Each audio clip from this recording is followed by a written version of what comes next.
you like growing up tonight in prison? Very interesting to a youngster and fascinating.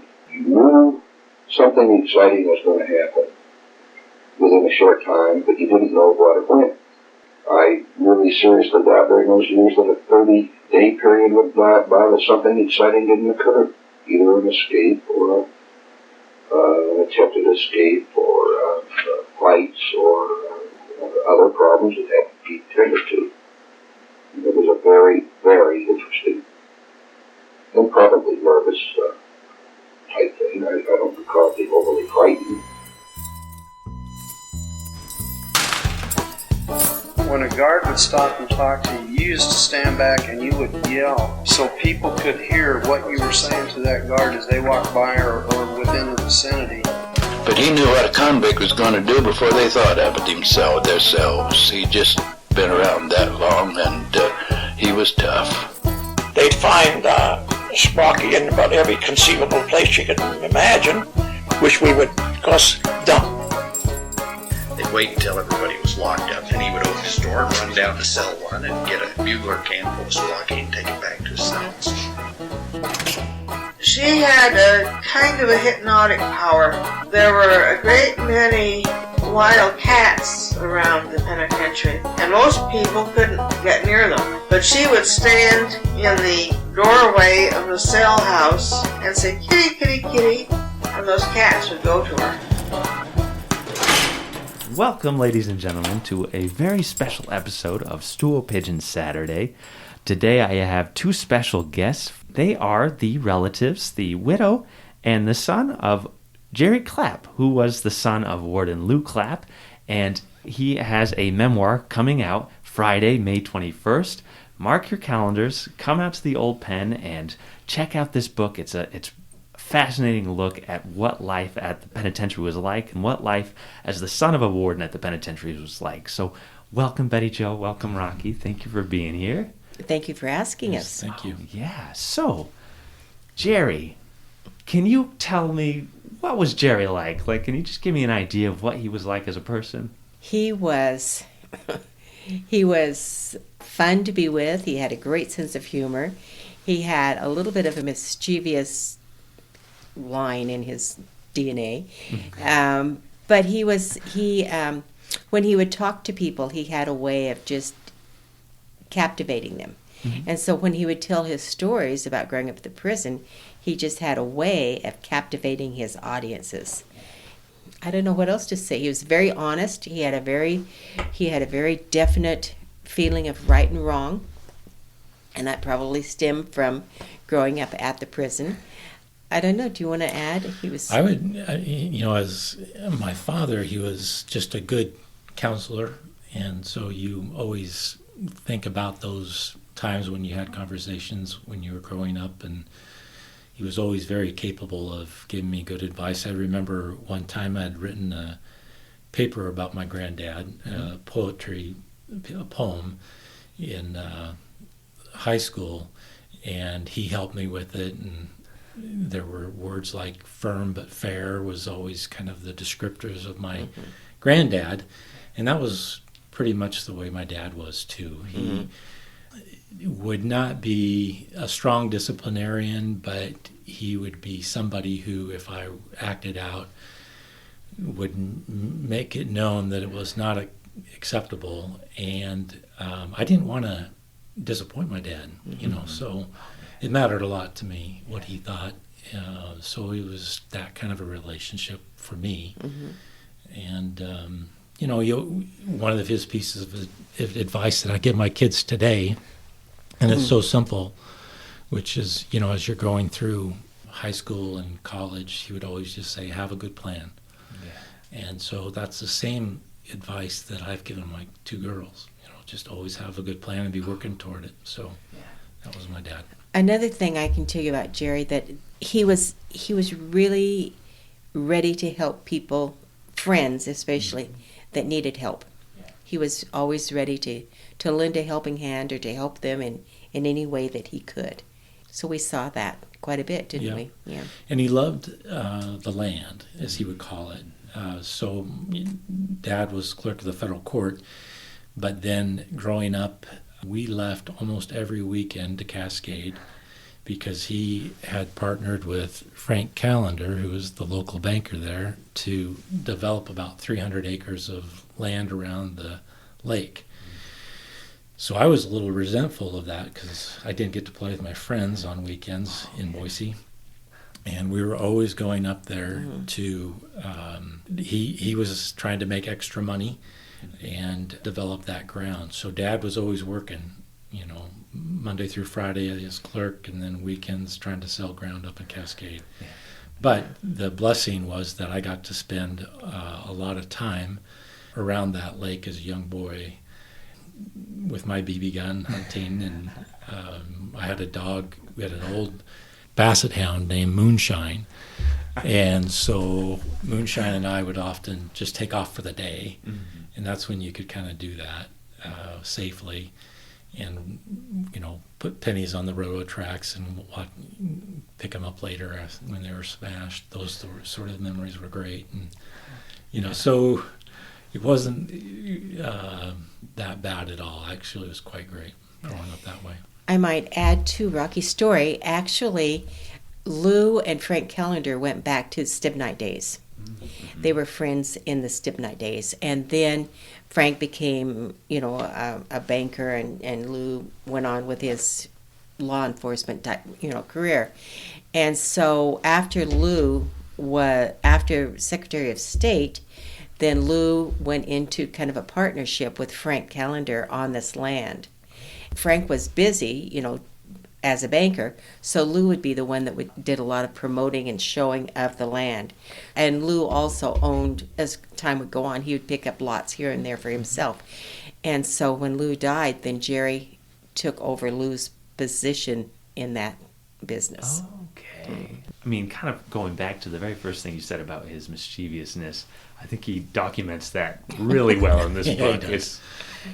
So funny. The going into the warden's office to see your father, sitting next to other prisoners who also have to see your father, and I think it became a mental challenge with Jerry sitting on the bench, because he knew that he could never lie to his father. But yet he didn't want to totally reveal everything that he had done, because maybe his father didn't know about it. So it was kind of a mental challenge. And by the time he would get into Lou's office and Lou would say, "Is there anything you want to tell me?" Jerry would just spill it all out. That's great. Yeah, the firm but fair. That's something we hear in oral histories about Lou. What do you think of Clapp as a warden? Well, like I said, he ruled this place with an iron fist, and I think that if Virgil Carey was the epitome of firmness and fairness, Clapp come in a real good second. I know a lot of people disagreed with his policies and things like that, but you didn't have no burning, you didn't have no riots, you had some attempts at it and everything, but prior to him and through his administration, you had none. It was the wardens that came along after that, I think, relinquished that firmness and fairness rule, and they become more fairness-minded than firmness, and consequently, the cons picked up on that, and began their destructions. I think they had 2 riots out here after Clapp, in which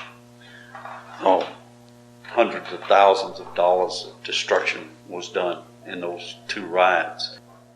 Exactly, he was a man of his word. He was honest, and that's why he served here for 21 years.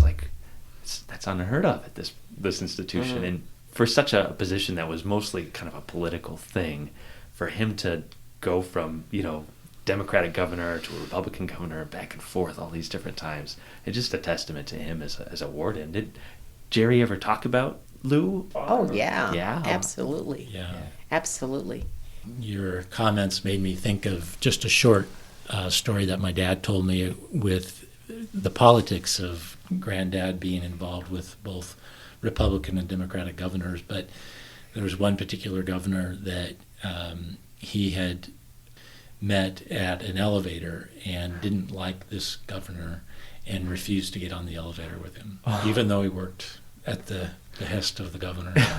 So, my granddad, I think, had that principle that, black and white as to how he saw the things with people. And he was willing to put his career at risk over something that, something as simple as that. And Jerry, he kind of helped out with different political things in his early career, is that right? Well, yeah, he was very much supporting his father, and he would, when Lou was campaigning for Secretary of State for that term, Jerry did as much as he could and yet maintain the job that he had already, Yeah. So he was very involved in that as much as he could be.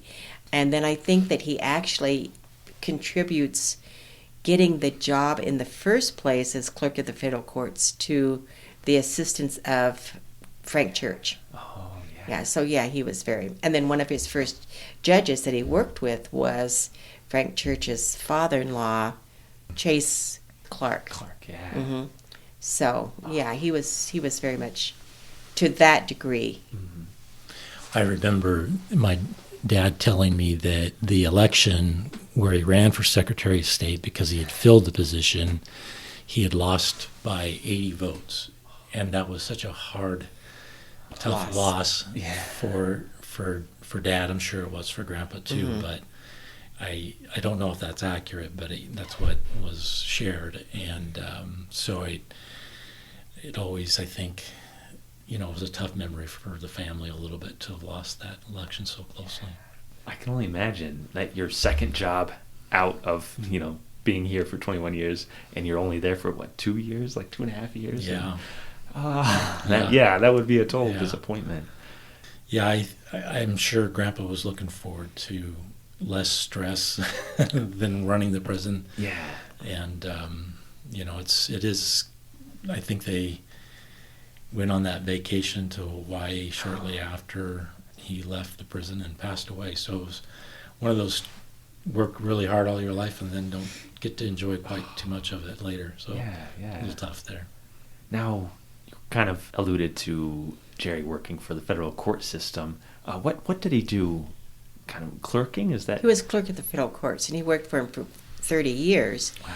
And he started out as a deputy clerk and worked his way up to clerk. Yeah.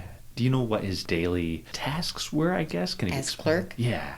Administrating. Okay. Administrating the office and whatever they did. He was also, at one point, they appointed him clerk of the federal courts as well as the federal bankruptcy court. So at one period of time, for about, 2 or 3 years, Mm-hmm. 3 years, he had both things that he was doing. And it would be like working for the judges. He worked for the judges and made sure their trials and whatever went fine and made sure the offices were running, as properly. And he worked a lot with the FBI and with the marshals. And so I don't know the exact number, but he probably had 20 to 30 staff, and they all worked toward whatever civil or criminal filings that were filed there with the office to set hearings and just administer the whole system for Idaho. He would always kind of kid and say, I clerk for the great and sovereign district of Idaho. He didn't call it Idaho, the clerk of Idaho. He would say the great and sovereign district. He was very proud of his position and just being from Idaho. Right. And he would always kind of make fun of all the... Yeah. One year he was president at the Federal Court Clerks Association. And he would always say that he was from Idaho and then go through that. He would always say it. Right. Always. So he was really proud of that. That was a fun thing for him. Prior to that, he administered sodium pentothal, what we call true serum. Did he ever talk about that? Or Yeah, he did. As a matter of fact, he worked, and I'm sorry, Rocky's going to have to pick up where I'm going blank, but he worked for a Shadle, which was a alcohol drug rehabilitation facility down out of Wendell, Idaho. And so, he worked for them. I don't know how long he worked for them, and I'm not sure the sequence. It was before he became federal court, but I'm not sure exactly the sequence of events of that. Yeah, and just generally, the stories that I remember were that they would administer that drug, and the people who were receiving it were, going to tell the truth once the drug was administered to them. And that's what they believed, anyway. And it was probably to help them, if they could find out something that they were subconsciously withholding, maybe it would help them in their treatment or their, for them. But Dad was quite young at the time, and so he had a lot of responsibility running that facility at a time when I think he was just getting started, really, with his family and everything. So. But that was Jerry. Whether he really knew what he was doing or not, you always thought he gave the air that he knew exactly what he was doing, and this is the way it went. Yeah. So when you said he was really young, that's what I thought. I don't know if he had any idea how to run something like that, but boy, you probably thought he did, Yeah. because that was just the personality he had. That's interesting, like that self-confidence. Yeah, exactly. Acceptance, I guess. And, wow, interesting. Do you think he got it from being here? Or was that just something he was just born that way? And I think it was probably a combination of the influence of his father and watching his father, and maybe some of the other people he met growing up. But I would give part of it was probably his personality, but my guess is part of it would be a reflection of watching his father deal with things throughout the years. Jerry was very, very respectful and admired his father and close to his father. And I think that whatever influence Lou had played a lot of importance in the development of Jerry as a person. Lou was a big part of the Masonic lodges and the El Cora Shrine. And I think probably before he was a Mason. And he had the highest degree in Masonry here in Idaho. I think it was a 33rd degree Mason. That Lou was. And he didn't have, I don't think, more than an 8th grade education. He got it all made from reading.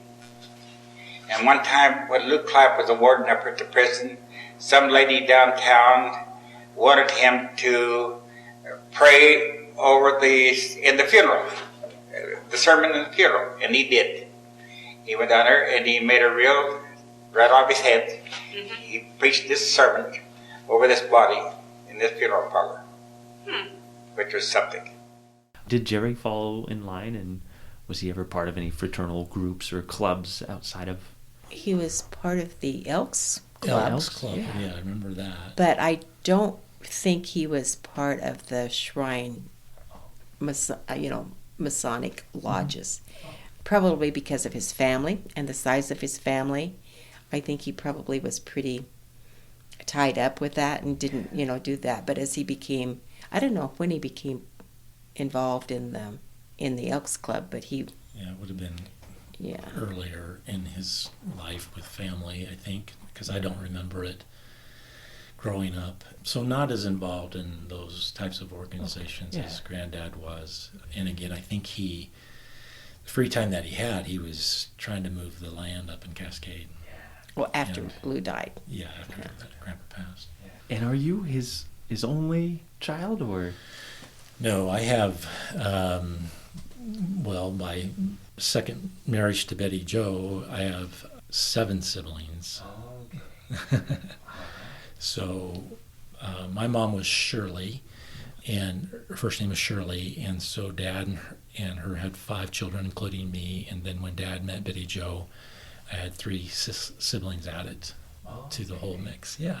Nice. So I am one of 8. We kind of were the Brady bunch when the family was blended together. Oh, yeah. That's the way we always kind of described ourselves. Mm-hmm. Yeah. Oh, man, very similar. Yeah. Large family blended. I might say that in his natural family, his birth family, he was 4th in line. But when he came to be, with me, he was the top dog. He was first in line. He was the oldest. Yeah. I don't think I wanted to be top dog. So when I first met you, when you came in today, my first thought was like, wow, this man is very tall. And, that just kind of runs in the family. How tall were the rest of your family, your dad and Grandpa? Yeah, Dad was taller than me, I think, He was 6'6". 6'5". Yeah, so I'm 6'3" or 4", somewhere in there. We would have been the tallest of the family, but my grandma was tall, and I think the height line probably came through her to Dad, because Grandma, for a lady, was quite tall. And then my aunt, so my dad's sister, she was quite tall as well. Over 6, she was, I don't know how tall, but she was over 6 feet. Yeah, that height was definitely prominent in the family. Yeah. Some of us got more of it than others. Right, yeah. So Jerry mentioned several prisoners that he interacted with regularly. Did he, later in life, did he ever connect with any of them? No. The only one that he think that he might have connected with was the young one, Chris. Christensen, but when Chris got out of prison, then he moved back to Pennsylvania or someplace like that, and so there was no connection to unless letters or something, I don't know. Yeah. But Jerry was very fond of him, but I think that's the only one that he would have had any other connection with after the prison. Chris was probably the first of my so-called playmates.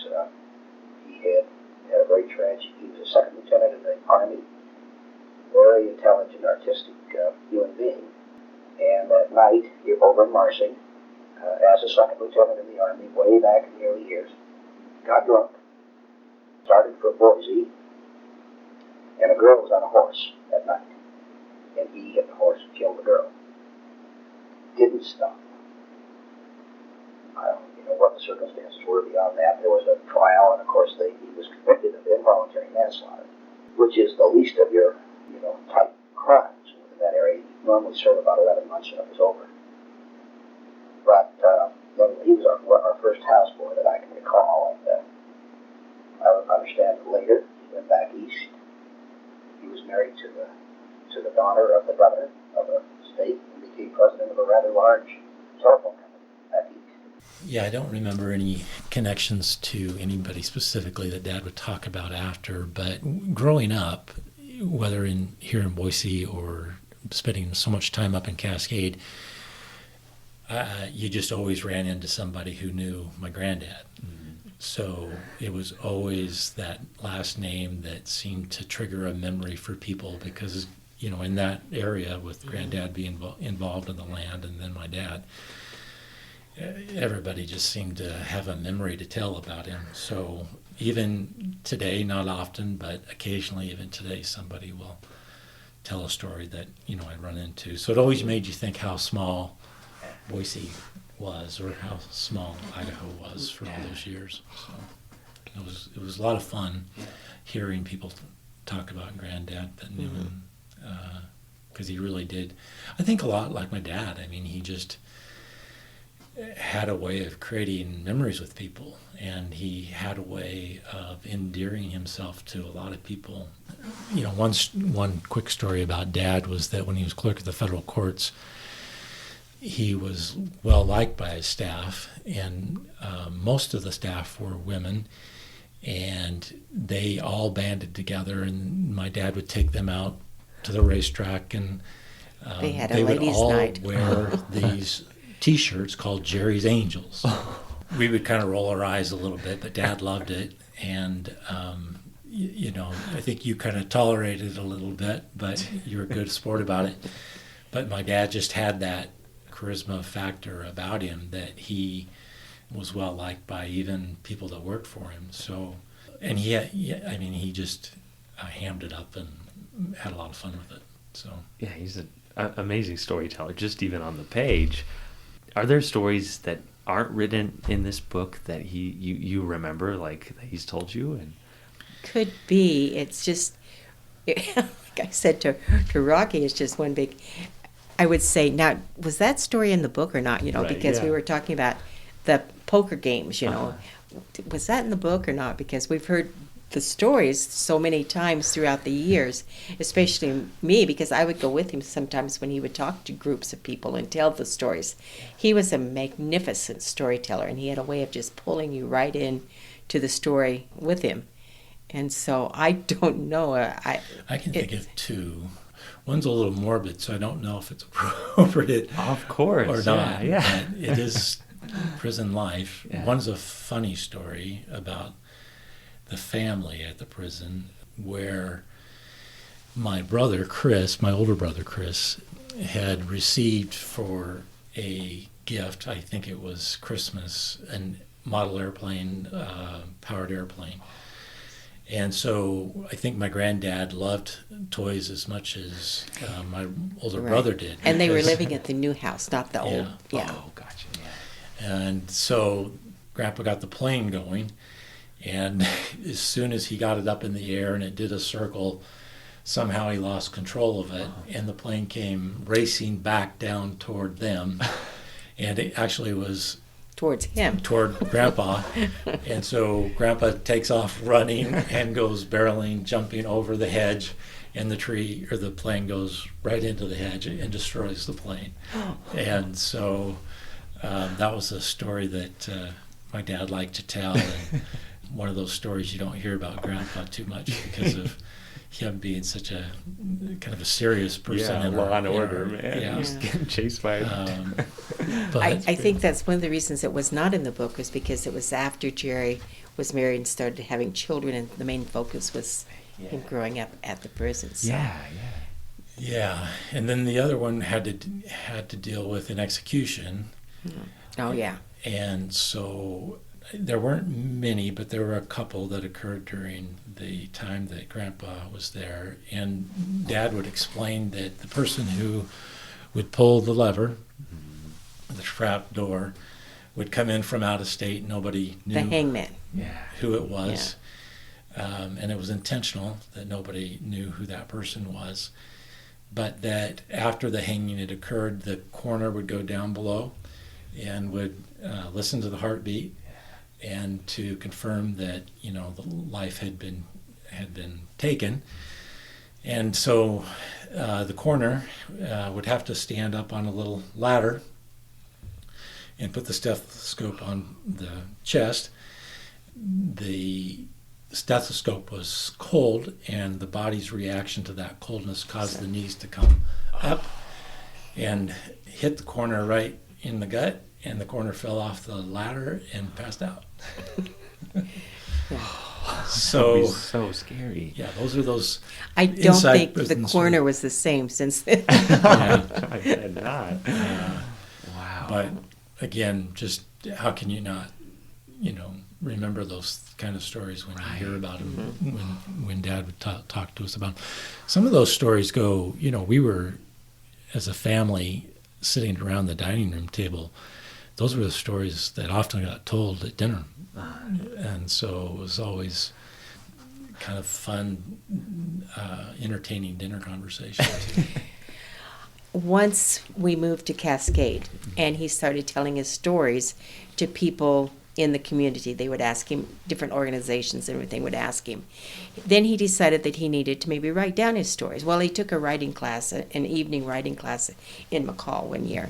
And so he started writing his stories from that writing class. Then he incorporated he would write, and then as he got a little bit older and things changed, then he would dictate the stories to his oldest granddaughter or some of the ladies that worked for him at the courts. He would dictate the stories to them, and then they would write them down or type them on the computer. So he involved quite a few people in the whole process of getting this. And then one day he said, I think I need to take all of this and put it in a book. Yeah. And then he became, his health declined and other things were happening. And so it wasn't until after he passed away that we decided maybe we should take those stories and put them in a book like he always wanted. So that's what we did. In 2021, the Idaho State Historical Society is celebrating 140 years of service to Idahoans as the trusted source in protecting Idaho's historical places and artifacts and sharing its stories. As a part of the commemoration, the Old Idaho Penitentiary is committed to bringing you 140 unique stories about the people who worked, lived, and served time at the site through this podcast and the events and programs scheduled throughout the year.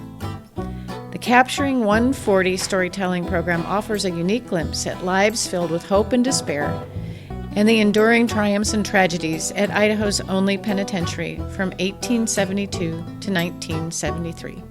Stay tuned. Old Lou Clapp was warden. I ran off with his car. March the 15th, 1952. I got away from one cop here in Boise, and I had the whites on, I had the warden's hat on. And Lou Clapp was 6'4", weighed about 180. Oh, too, he weighed more than that. He's a big guy, but I kind of liked the old bastard. I got drunk and he was gone, and I went in his house and I drank his whiskey, and I knew I had to run off. So I had put his hat on for a disguise, because his house right here in the tower guard right there, the car parked right there. Well, I had to get under that tower to leave. So I put his hat on disguise. That's a damn drunk little crew there. And I got away. But I had to go down Warren Freeze Avenue, and the cop started, the young guy. So I was pretty young then. He started chasing me. Didn't he come up? Where you going? Says, hurry. I said, I'm going over to St. Luke's Hospital to see my hand. Drunken hell. He said, well, you better go to the police station. I'll follow you.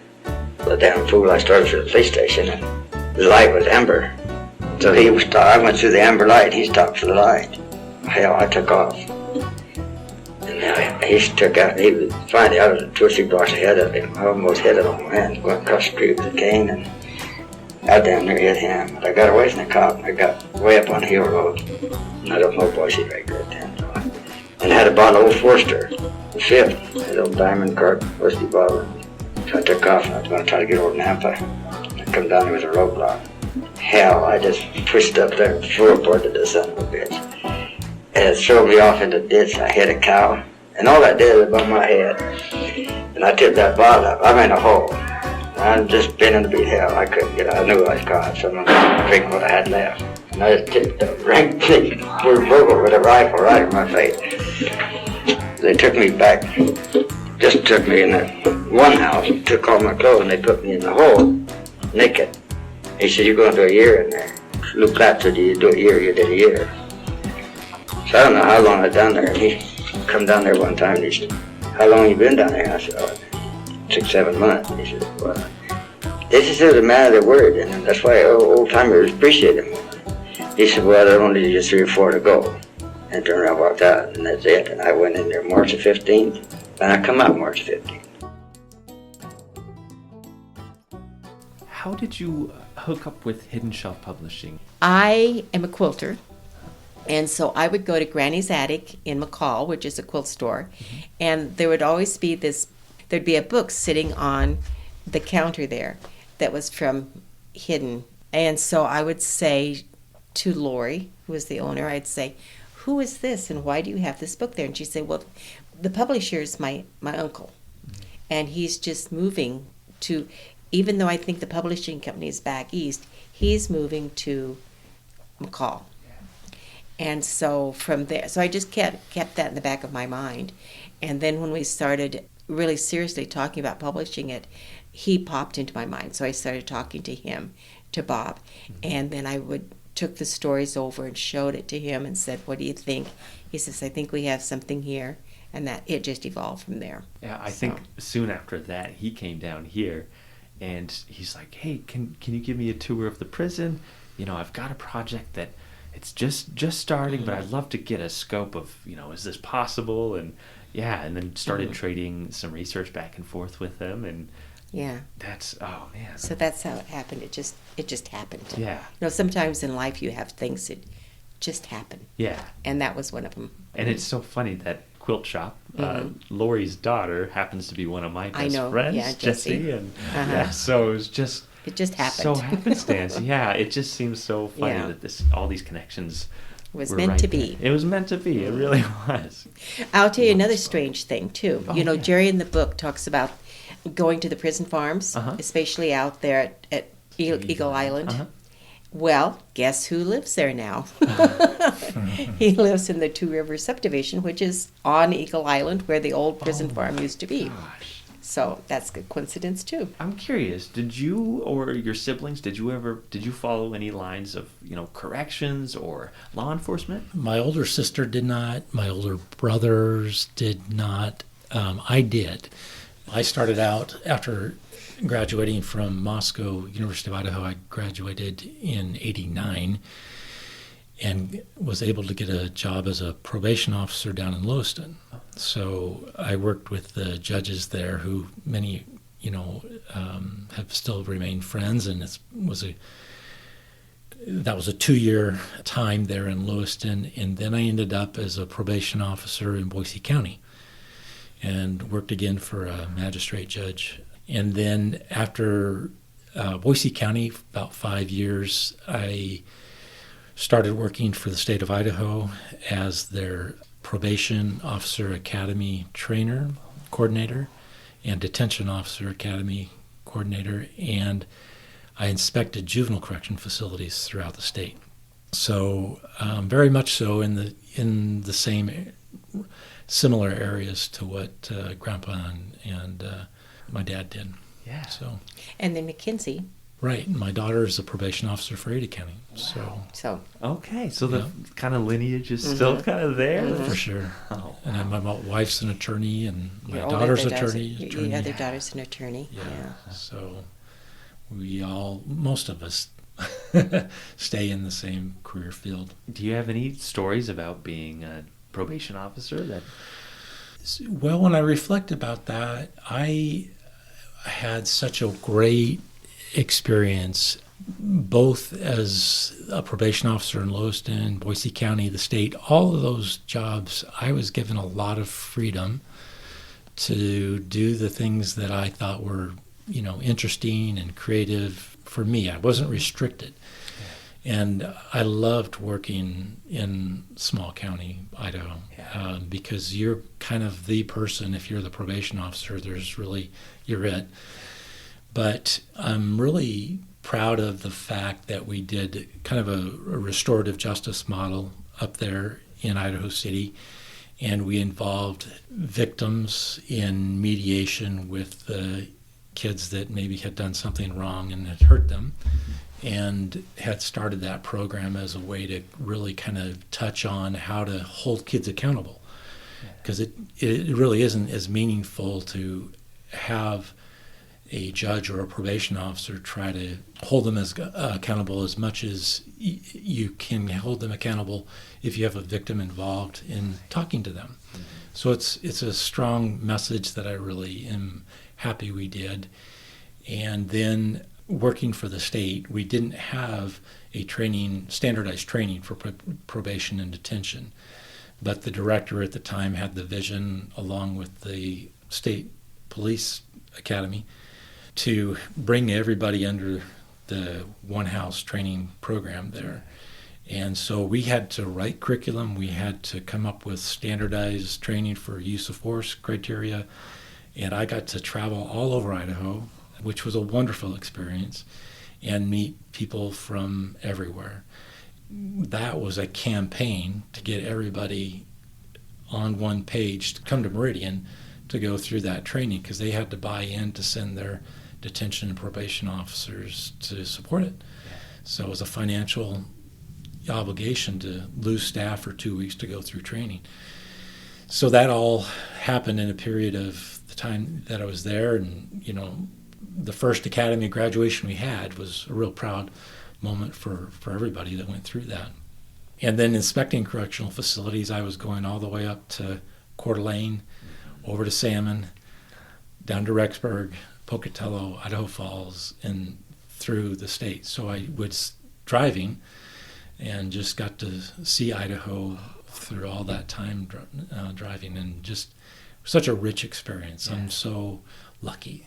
Talking to your driving, I might add that I don't know if people realize this or not, but the federal courts, we have federal courts in Coeur d'Alene and Moscow, in Boise, and then in Pocatello. Now, there might be some other little ones. I think there's a littler one in Twin Falls, but the big ones are in those areas. So the federal judges and their staffs and some of the part of the clerks association, the federal clerks would have to travel to those locations also.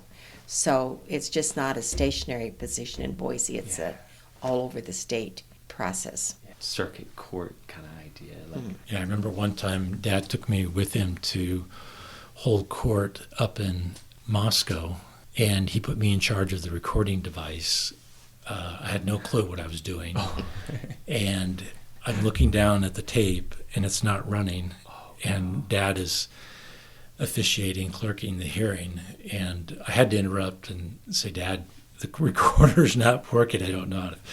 So we stopped the hearing, and the attorneys, had to stop speaking and everything. And, he comes over and he pushes 2 buttons, and it goes again. And I was just so stressed out. I can only imagine. I didn't want to mess up the only court hearing I had ever done. And it probably ruined me from ever being clerk of the court. But You wrote an essay kind of talking about the economics that Lou had at the prison to make it self-sustaining. And did you compare like the current Department of Corrections at that time? And well, I did. I think most of the paper was focused on just what I believed was an operation that worked without a lot of state funding. And in my mind, having been in corrections and involved myself with how much it costs to send a juvenile to detention per day, and just generally what I knew about expenses with correctional facilities, and how impressed I felt I was for my granddad. And it may have been just because of the times, it changed over the times, but because they were growing their own food and canning their own food and donating canned food to the needy, and they had their own turkey chicken shop and mechanical shops, all the things that I think my grandpa thought was important for their rehabilitation and to keep them less idle. I was researching the presentations my granddad did to the state legislature for funding. And I found it just very interesting what his budget requests were for. But he was asking for small things like a metal detector, and a little bit of a full circle moment. I had an opportunity to interview for a position with Governor Andrus's liaison position with the Department of Corrections, and it ended up that they decided not to fill that position, so nobody ever filled it. But he asked me, the attorney that was helping fill the position for the governor, to go out to the warden of the current correctional facility and let him interview me, because I would obviously be working with him. And so I sent my paper to him before. I thought just to give him some insight into who I was. Yeah. So we had a discussion about it with a warden at the time back in the 90s about my granddad. So that was a great kind of conversation to have with him, and I enjoyed it a lot. But yeah, it was a college paper. My dad had always made a point of telling me how they really did a lot to just take care of themselves. If there was some study of it, there probably would be a result that would indicate, less cost per inmate for the time, than it would be today in terms of just dollar value. I believe that. That prison, when Lou Clapp was warden, supported itself. They didn't need no damn money from the legislature because Lou Clapp ran that prison. They had the Eagle Island farm. They had the farm out where the golf course is on Warm Springs Avenue there. That was the old Mosley farm, I believe they called that. They had all of their truck garden down there. They raised enough tomatoes and vegetables and carrots and peas and beans. And they had the cannery there. They run the cannery. That prison was self-supporting. Never cost taxpayers any money back in them days. Now, they ain't no telling how many millions of dollars their budget is. Millions, I know that, be a fact.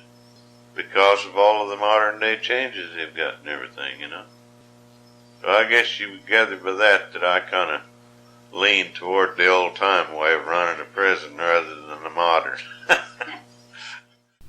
Anthony, thank you for writing the foreword to the book. Yeah. I really appreciated your comments and your historical context. I have really looked up to Lou in a weird way, just studying the prison and the amount of strain and stress of a job like that. The fact that he was just so dedicated to it.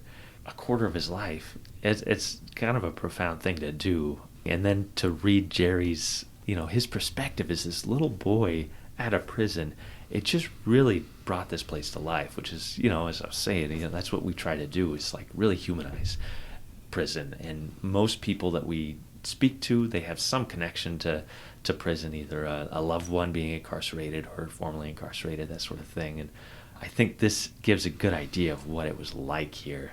I might tell you that if Jerry's sister were to write a book, oh yeah, it would be from a totally different perspective, because she did not have the freedom that Jerry thought he had. I'm sure he had more supervision with the guards and all the way around, but he thought he had a lot of freedom. She did not have that. And so Jerry's experience, I think, is unique for the time, because Pat was certainly under more supervision and constant somebody watching her than Jerry. As I was reading the book, and I've heard, of course, the stories, but to read them and the stories back against each other together, it triggers thoughts. And one of them was just, I wonder how much tension my granddad might have felt with having Dad involved in so much of the prison activities, because he was a young man and could have been, as in the one story they told about going up to the prisoner who had been leaving and then coming back with alcohol and the gun in the box and all that stuff, how close a call that was, and how Granddad may have at times really been thinking he was exposing Dad to too much. And this is what I was trying to think about, how Granddad would have processed all of those experiences, because on the other hand, I'm thinking that he's trying to raise a young man who's somewhat rebellious and somewhat in trouble. Yeah, especially up in Kellogg before he came down here, I think. Yeah, my dad was, I think it was consistently on the edge of getting in a lot of trouble. But just how I think he thought this experience would be good for him in becoming a young man. But that how dangerous at times it really could have been too. And then just adding in that resources were limited. It wasn't, they were calling in the state police and the county sheriff and the city police time things got out of hand. They didn't have enough resources just to deal with it with the guards. And my dad was, I guess, another guard he needed in some ways. Yeah. I think it depended on the circumstances too, though, because Jerry was limited, like on the riots, he was limited to where he could be, And the story where the bloodhound, where the prisoner was caught, if you read the story, Jerry was left behind while everybody else went with the dog and everybody else went out looking for the prisoner.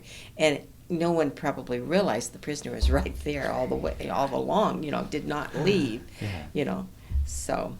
I want to ask you a question, I guess. Oh, dear. Oh, dear. Because I think there was a consequence to growing up here for Dad with just maybe having bad dreams. And, can you talk about that? Because he wrestled with some of it. He did, yeah.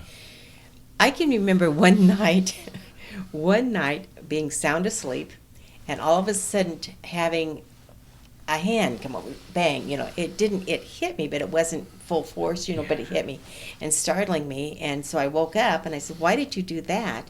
And he said, "I was having a bad dream about the prison." So, yeah, it did bother him. Yeah. So he was having a bad dream and he decided to swing in his dream, and I just happened to be in the way of the swinging. But he didn't hurt me or anything, but then that made me aware that it did affect him in more ways than what we realize, Yeah. Do you think there were some stories that he never told anybody that no experiences here? No, he was pretty open book. He was open about it. Yeah. I never sensed he was keeping anything back. But there are a lot of stories where he was on the verge of, or who knows what you dream and why you dream it, Yeah. But there were some incidences where I could see where he would be trying to protect himself or think that he needed to be in a dream, and kind of the stress of, I think there'd have to be some residual stress from just growing up here and having prisoners escape, and starting with the very first night that he was here, Right.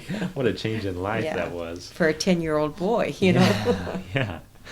How accurate, like, from his storytelling, do you think that the book captures it, or is it like you had to have heard it straight from him to like really capture it? I think the book captures it, but it doesn't. But there's a difference between reading it and watching him tell it. Oh yeah. The book pulls you in, but it's like watching a good storyteller, know. And he was excellent at it.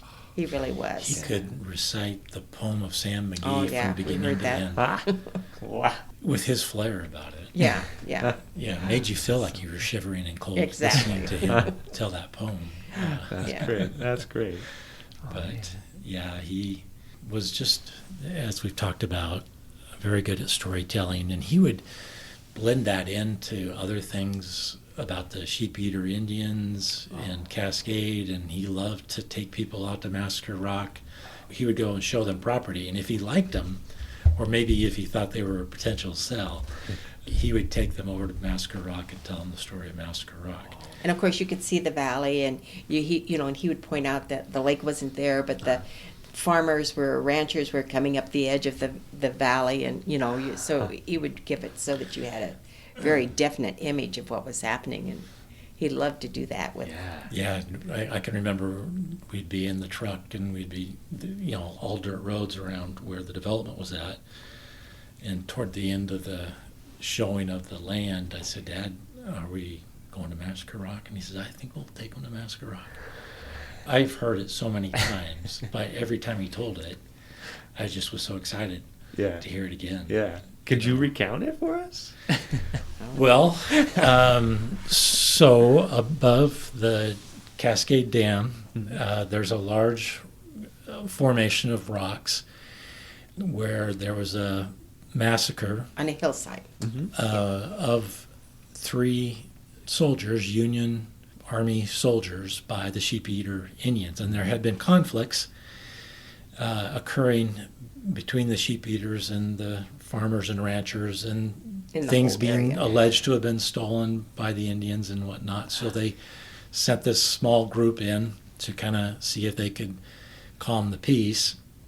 Well, the Indians laid in wait at this location just above the dam and took the life of 2 of the 3. Well, they ambushed them. So one survived to carve in the names of those that were killed, and then also carved in his shape of a hand with the index finger pointing and the thumb up as a direction as to where the bodies were buried 100 feet away. Wow. And for years, I don't know if you can see it now, or maybe you'd have to just go just at the right lighting, but you could see that for years and years and years, the carving in the rock. Wow. Yeah. And then there was also a carving on a tree too.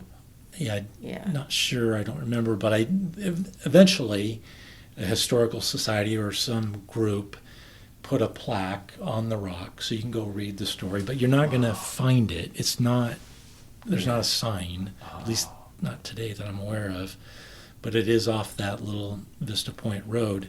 Again, going back to moonshine and the BB gun, I'd wander off over there and go put my hand in the hand carved on the rock, and I would kind of try to walk off 100 feet where I thought they were buried, and I had a metal detector and would try to find anything that I could find. And so, that was the general story of it. And again, my dad had done the research on it, had figured out kind of historically what he thought was accurate, and would tell the story. And he was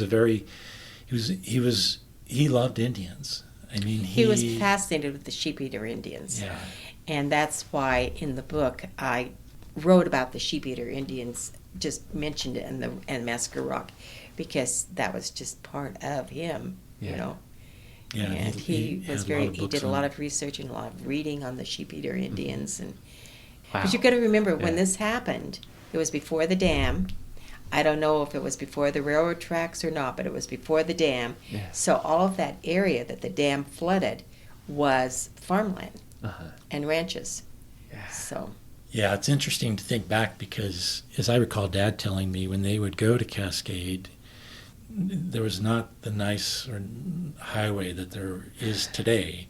There was a dirt road on the other side of the river, and it would take 2 days to get to Cascade. And so back in those days. Back in those days, yeah. So I don't know if we're talking 40s or what, but the dam was built, I think, in the 50s. They would have to stay overnight somewhere on the way, maybe sleeping in their car. And I remember one time Dad and Grandpa were headed up, and accidentally they had ran into a pig. Oh, no. And Dad and Grandpa got out of the car to try and find the owner because they had killed it and couldn't find the owner. Went and did find a house nearby, but nobody was there. And Dad said, we hung the pig up from a tree and we cleaned it because we knew how valuable that meat was, and we didn't want the owner to lose his meat. So I can just imagine, as a young kid, what that would have been like for Dad. And certainly, again, talking about how Dad developed his own morals in life, those little lessons from way back when he was a kid with Grandpa about how you do something like that would have been important and informative. So. Yeah.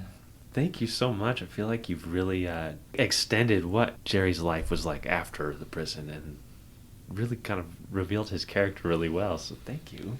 You're welcome. Well, we want to thank you for helping us promote Jerry's book. It was just a way of us honoring him. Yeah, wonderful. Thank you. All right, everybody. Like we said at the beginning, The Warden's Son by Jerry Clapp will be coming out May 21st. There will be an event here held at the Old Pen from 6 to 8 p.m. that evening, and you can pick up your own copy of the book. We will have it available in our gift shop after that as well, so definitely come in, pick this book up. It's a great read. It's a pretty quick read. There are a bunch of great chapters or little vignettes, little stories, and Jerry, he's a great storyteller, as we've told throughout this whole podcast. So Bette Joe, Rocky, thank you so much for being on the show today. Everybody, thanks for listening. Do your own time, do your own number, and we'll see you next week.